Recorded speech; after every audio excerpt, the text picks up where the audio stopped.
Lihat videonya di mana? Nggak usah guys, nggak usah repot-repot, udah aku wakilin. Dan kalian nggak perlu lagi cari videonya, apalagi kalian mau nobar, nonton sambil makan, itu nggak usah, tidak disarankan guys ya. Dan kebetulan tadi pagi pada subuh aku udah dihubungin sama si Sister Hong. Katanya Congret, aku terpilih jadi jubir untuk kawasan Konoha untuk menjawab kekepoan netizen-netizen di sini ya. Biar ntar malam kalian tidurnya nyenyak ya. Oke, pertanyaan pertama, Sister Hong ini sebagai apanya? Menu SK apa di TSK? Nah, dari beberapa video yang aku tonton sebagai riset, karena aku nggak nonton semuanya, di sana Sister Hong ini berperan sebagai pemeran utama war ya guys ya, jadi dia yang di TSK.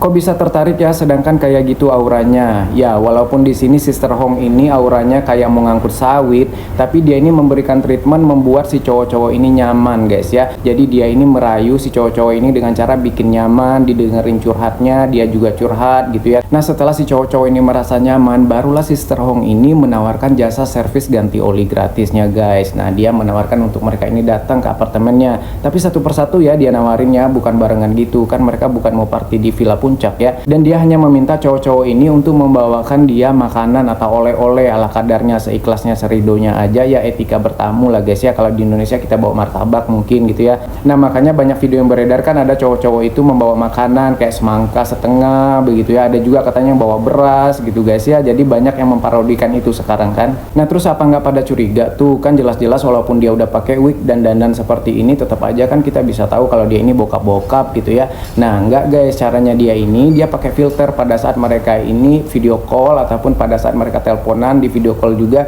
dia juga pakai filter muka dan juga pakai filter suara, jadi suaranya kayak suara cewek guys. Dihipnotis nggak sih? Nggak guys ya, dari yang aku baca-baca korban-korbannya ini nggak dihipnotis, nggak juga dipelet. Mereka ini datang dengan sadar dan juga dengan sangenya sendiri karena memang udah terlanjur nyaman. Boolnya segede apa? Dari yang aku tonton sih sepertinya udah lost doll, nggak rewel guys ya, karena udah langsung tancap aja tanpa ada perlawanan, kayak udah well done, empuk gitu guys. Dan kalau kalian kepo mereka pakai gaya apa? Nah, gaya yang mereka pakai rata-rata adalah gaya nenek bongkok guys ya. Jadi si Sister Hong ini berperan sebagai nenek-nenek yang udah bongkok di depan gitu guys ya. Dan posisinya dia selalu mendirect untuk korbannya ini berada pas di depan kamera, karena sepertinya kameranya ini berada di wastafel guys, tempat cuci tangan gitu. Jadi sepertinya gaya favorit Sister Hong ini adalah standing bongkok setengah tiang guys ya. Paham kan maksud aku kan? Kayaknya sih ini sengaja biar dia tidak terungkap jati dirinya atau tidak ada yang mencuat gitu guys ya. Nah, template opening videonya ini selalu dimulai dengan dia membukakan pintu untuk para tamunya, dia menyambutnya dengan ramah ya, kayak mbak-mbak penjaga distro begitu guys. Dan tamu-tamunya ada yang canggung, ada juga yang sepertinya udah akrab, udah kekeluargaan gitu guys ya. Ada juga yang langsung kangen-kangenan, berpelukan gitu.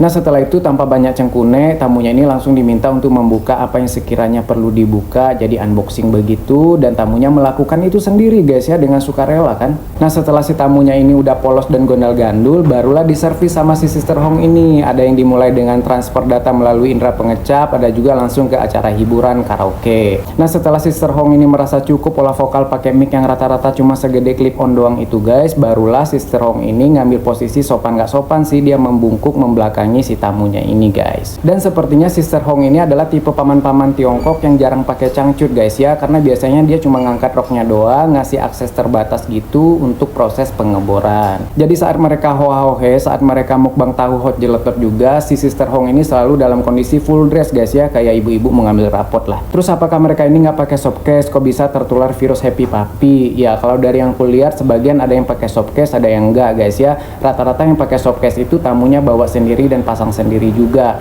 Kayaknya tergantung dengan oleh-olehnya kali ya. Kalau martabaknya 2 loyang itu nggak pakai. Kalau misalkan cuma gorengan, setelan goceng atau seblak polos tanpa topping, kayaknya pakai deh.